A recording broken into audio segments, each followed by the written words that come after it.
تأهیلی هنوز؟ چطور؟ جده که نشده؟ همسرت ممنون خروج کردن شما رو. کی؟ مگه شوهرتون نیست؟ بله. چرا؟ از من چرا میپرسی؟ من باید بدونم. نه اشتباه شده، امکان نداره. اینجا زده دیگه تو سیستم. ما همش دارم میرم و میام. 3 هفته پیش روسیه بودم، مثلا مدام سفرم. ممکنه یه بار دیگه چک کنین لطفا. نه یه بار دیگه چک میکنم. بله درست. ممنون خروج. عدم رضایت همسر.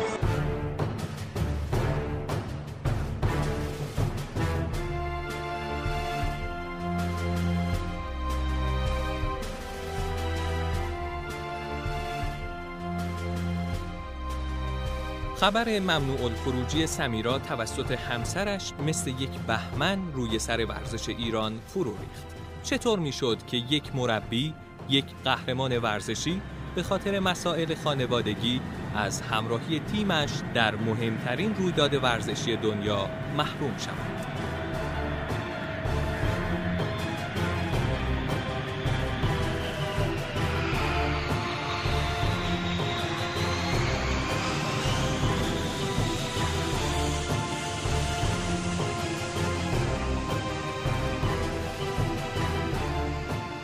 در لحظه‌ای که مسیر زمین به آسمان ناگهان به رویش بسته شد، تیم ملی اسکی بانوان ایران پرواز کردند و او ماند با چمدانی پر از امید و پاسپورتی که در مشت‌های لرزانش یخ زد. زمانی که من برای مسابقات قهرمانی جهان کورتینا ایتالیا سرمربی بودم، با همسر سابقم مشکل داشتم و به خاطر مشکلات زندگیم برای مسابقات به عنوان سرمربی منو ممنوع خروج کرد برای مسابقات. به خاطر همین خبرش همه جا کل دنیا پخش شد.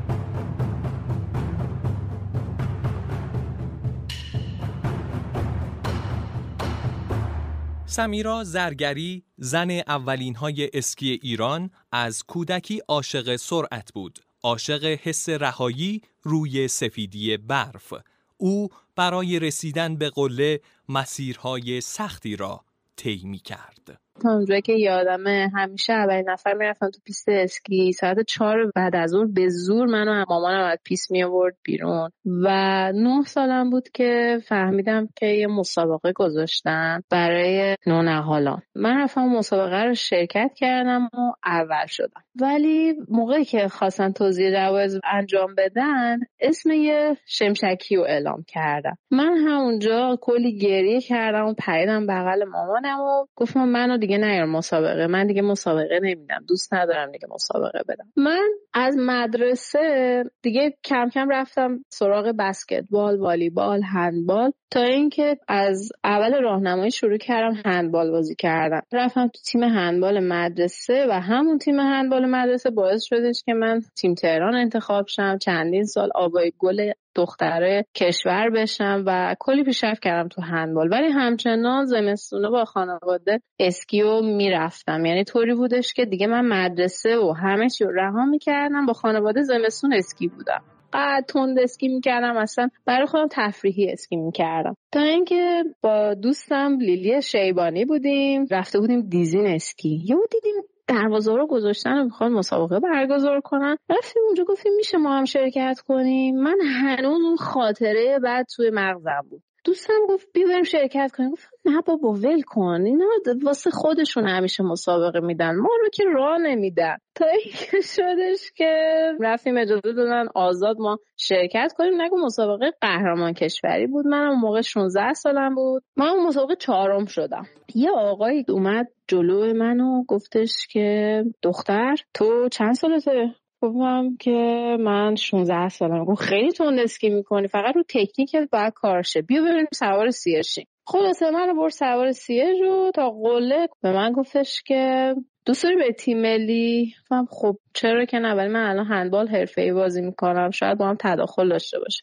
گفت آخه تو معلومه که فیزیک خیلی قوی داری، پاهای بلند داری و شاید تو اسکی بتونی خیلی موفق بشی. به نظرم اگه میخوای مسابقه بدی بیا من مربیت شم و میتونم تو رو راهی تیم ملی کنم. همون صحبت باعث شد که سال آیندهش من قهرمان ایران بشم مسابقات قهرمان کشوری تو تبریز پیست یام، که تو سن 17 سالگی تمام تایم بزرگسال رو زده بودم و تونستم که هم رشته مارپیچ کوچیک هم مارپیچ بزرگ مقام اول کسب کنم.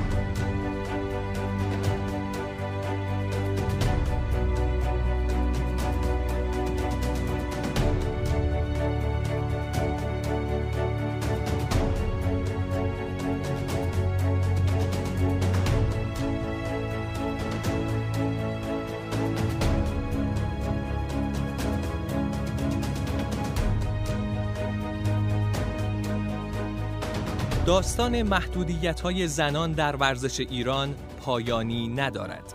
تبعیض، فساد و فشارهای روانی همچنان سد راه سمیرا می‌شد.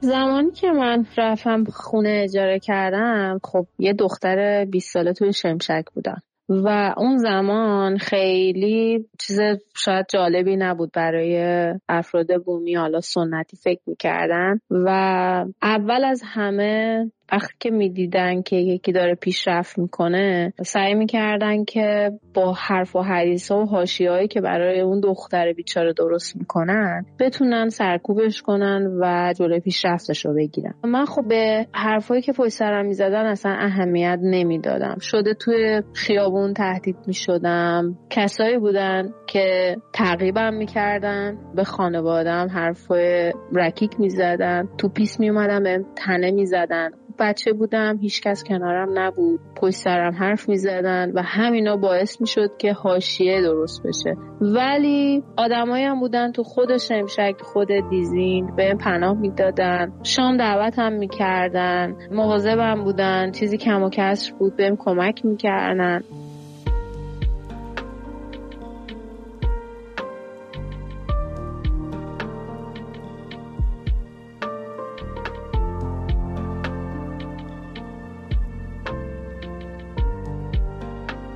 سال 2006 در مسابقات قهرمانی اسکی آسیا، سمیرا برای نخستین بار موفق شد رکورد اسکی مارپیچ کوچک را در ایران به نام خودش ثبت کند. اون سال شد که اولین رنکینگ مارپیچ کوچیک اسلالوم تو تاریخ اسکی ایران، یعنی همون فیز پوینت بهش میگن، زیر 140 من آوردم 118. خب این رنکینگ جهانی همون فیز پوینت هرچی پایین تر باشه بهتره و اولین رکورد مارپیچ کوچیک رو آوردم و باعث شدش که انتخاب بشم برای مسابقات آسیایی.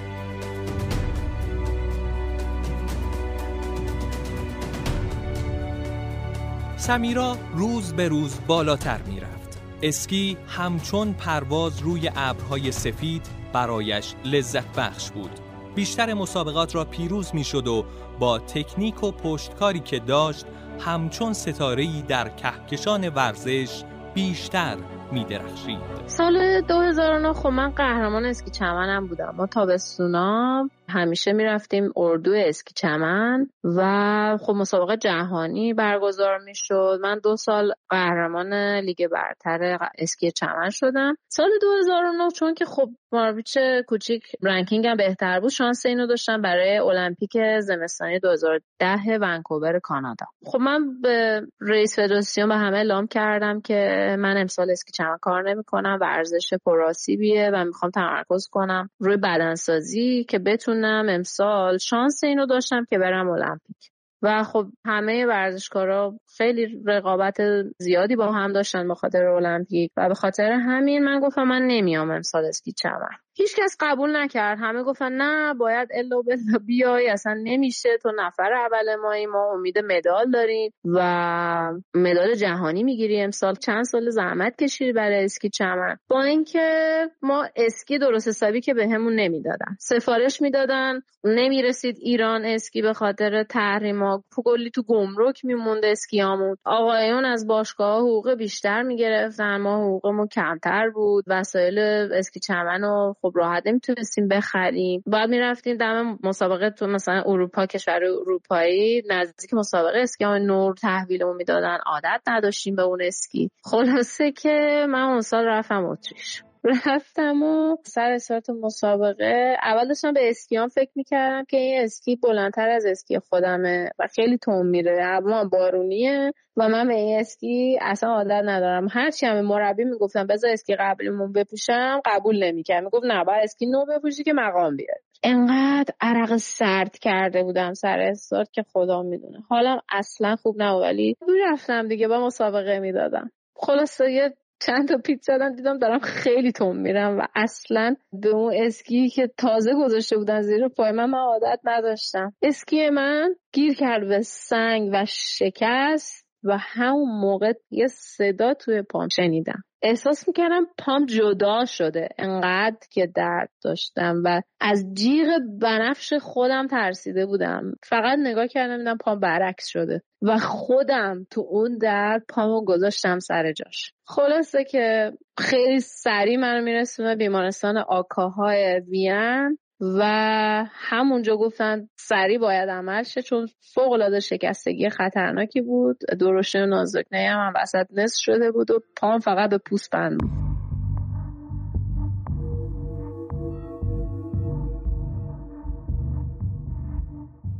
اما او دختری از دل کوهستان بود، برخاسته از مسیرهای سخت برفی، دختری که یاد گرفته بود هر جا زمین خورد باید از همانجا دوباره بلند شود. او وقتی دید نمیتواند در رقابت‌های قهرمانی شرکت کند، تلاش کرد تا راه را به بچه‌هایی که عاشق اسکی بودند نشان دهد. او مربی شد تا در چشمان شاگردانش کهکشان کوچکی از آرزو بدرخشد. یه روزی یکی از دوستامون آقای فرهاد مهرانی که از اسکیبازای خیلی خوب و قدیمیه و به من پیشنهاد داد که من دخترم خیلی با استعداده، 9 سالشه، میتونم ازت خواهش بکنم که مربی دختر من بشی و گفتش که هر چقدر هزینه‌اش باشه کمک میکنم و من فقط میخوام دخترم قهرمان باشه.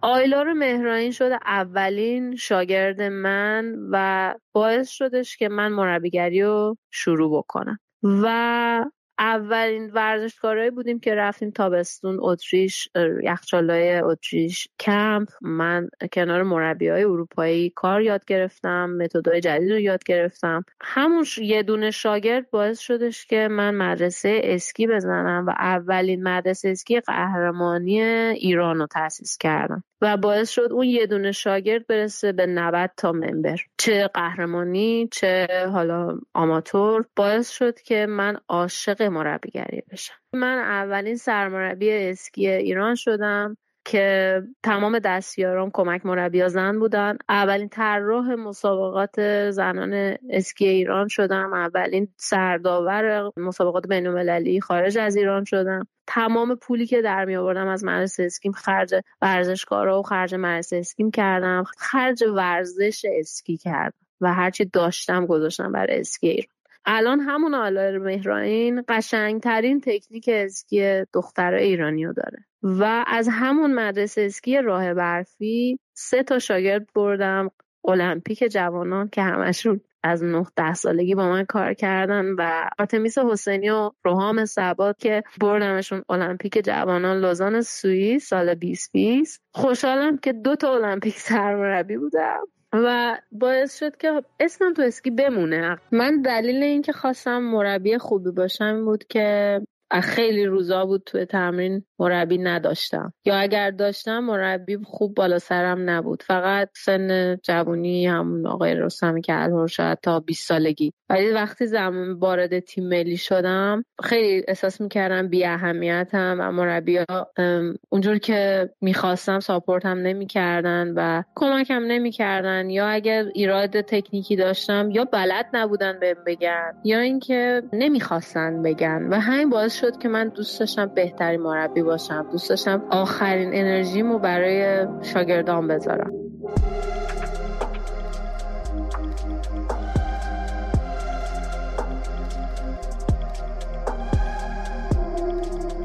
در سال 2015 سمیرا با فردی ازدواج کرد که بعد از مدتی متوجه شد که ادامه زندگی با او ممکن نیست. بر اساس قوانین در ایران زنها برای دریافت گذرنامه نیاز به اجازه شوهر دارند.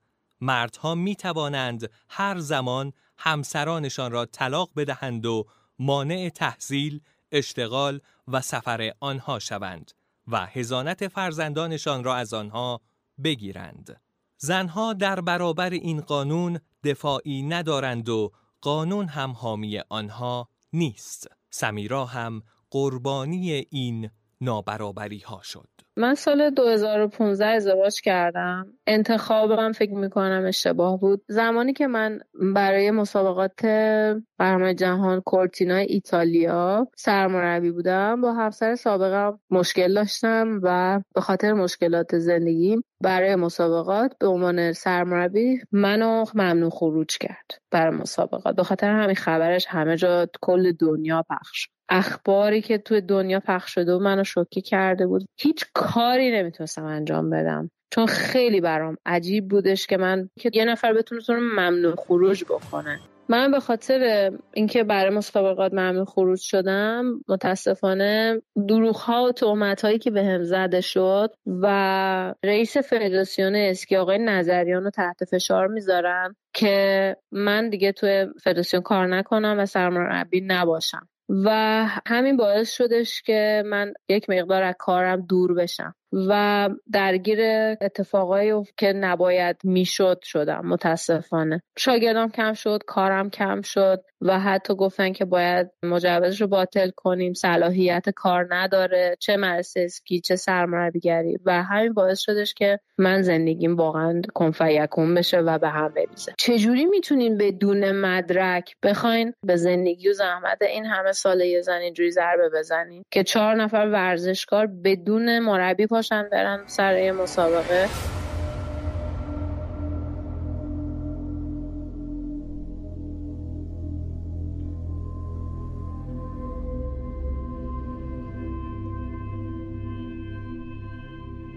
سمیرا زرگری، دختر جاده‌های برفی با تجربه سرمربیگری المپیک 2020 لوزان و سابقه عضویت در تیم ملی اسکی آلپاین، طراح مسابقات بین المللی و مؤسس اولین مدرسه قهرمانی اسکی در ایران، حالا اسیر مرزهایی شده بود که دیگران برایش تعریف کرده بودند.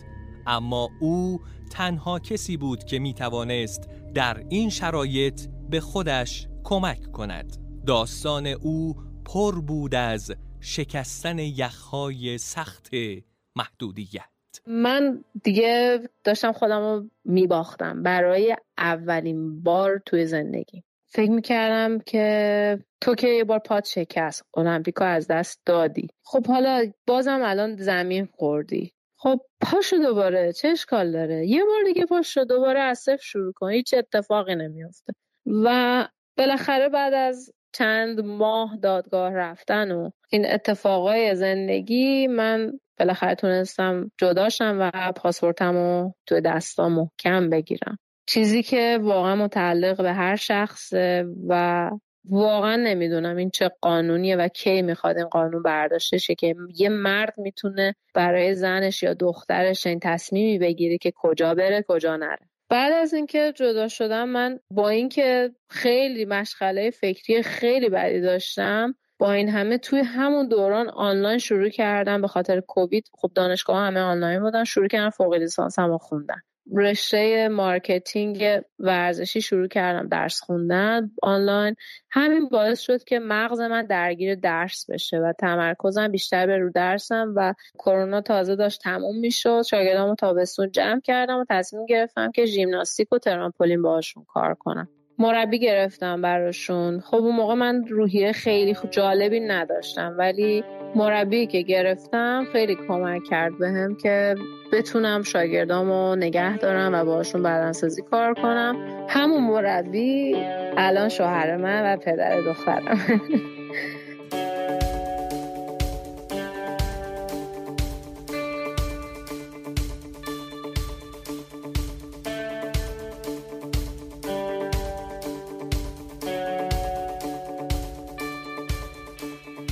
سمیرا توانست در عرصه مربیگری هم بدرخشد. شاگردان زیادی را پرورش داد تا برای اسکی ایران افتخار بیافرینند.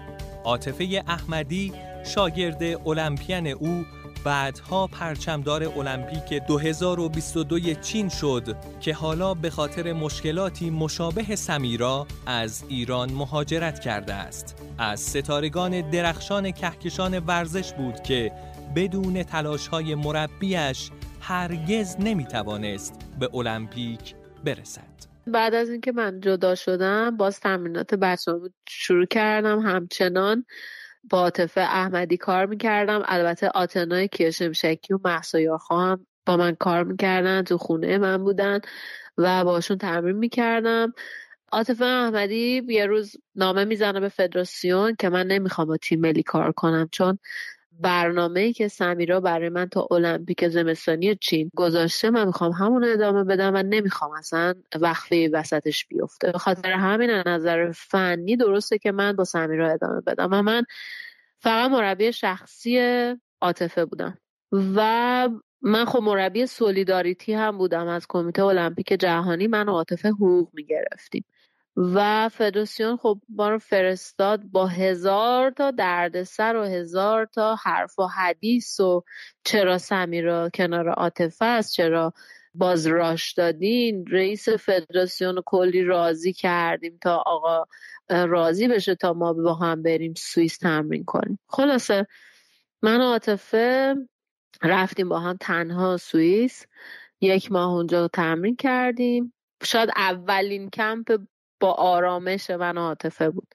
انقدر که ماها توی چالش بودیم، انقدر که عاطفه رو اذیت میکردن، من فقط تلاش میکردم بچه رو آرومش کنم. یعنی یاد قدیم خودم میافتادم، چون دیده بودم این اتفاقا رو و چون تهدیدهای ناموسی هم شده بودم. وظیفه خودم میدونستم که مواظب عاطفه باشم و کنارش یه بادیگارد بودم. سعی کردم واقعا مراقبش باشم همه جوره، نه فقط ورزشی. یه خواهر کنارش بودم، یه مادر کنارش بودم.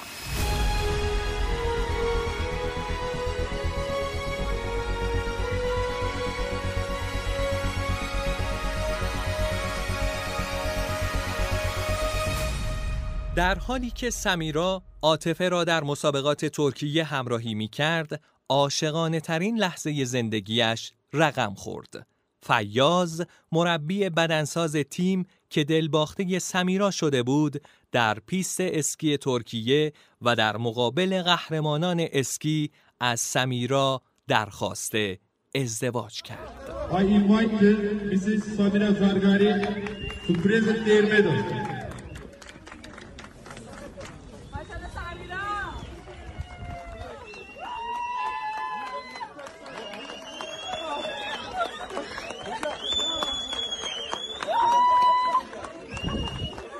بعد از سوئیس ما رفتیم ترکیه. توی ترکیه من فهمیدم که فیاض که همکارم بود و اون موقع خب نامزدم بود، سورپرایزم کرده که منتظر منه تو هتل و اومد ترکیه و برمیگرده به عاطفه میگه که عاطفه من میخوام سمیرا رو سورپرایز کنم، به خاطر منم که شده اول شو سهمیه المپیکو بگیر که هم من سمیرا رو سورپرایز کنم هم تو طلا گرفته باشی. تا اینکه سر سکوی اولی عاطفه فیاض از من خواستگاری کرد و دیگه اینجوری شد که من برگردم به سمیرای واقعی، چون واقعا اتفاقایی که پشت سرم گذاشته بودم برام خیلی سنگین بود. من و فیاض دختردار شدیم به خاطر سختی‌هایی که خودم به عنوان یه دختر، به خاطر ناامنی‌هایی که به عنوان یه دختر تو ایران داشتم،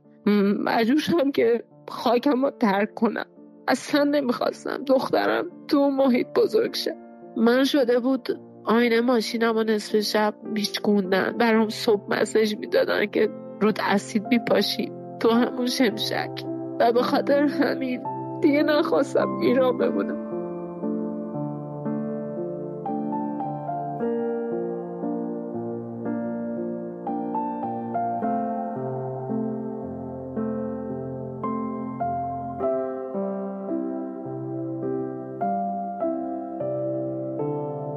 اما حتی کهکشان‌ها هم وقتی نورشان دیده نشود گاهی خاموش می‌شوند. سمیرا در عرصه مربیگری هم با مشکلات زیادی دست و پنجه نرم می‌کرد و در نهایت روزی فرا رسید که تصمیم گرفت از سرزمینی که آسمان را از او دریغ کرده بودند به سوی کهکشان رویاها برود.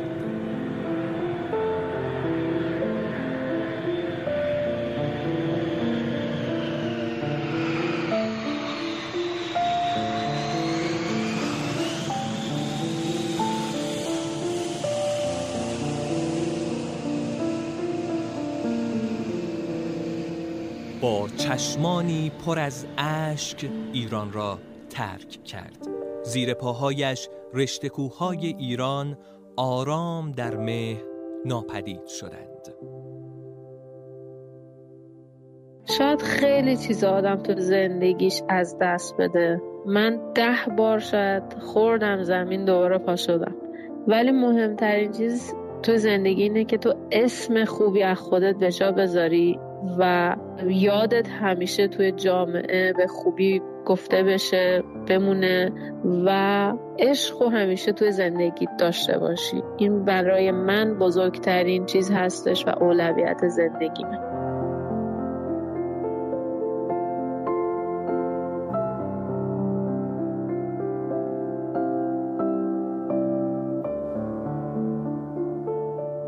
کهکشان راه برفی داستان زنی است که به ما آموخت مرگ رویاهایمان را بپذیریم تا بتوانیم دوباره رویایی دیگر را آغاز کنیم. برای درخشیدن در کهکشان گاهی باید از مدار زمین بیرون رفت.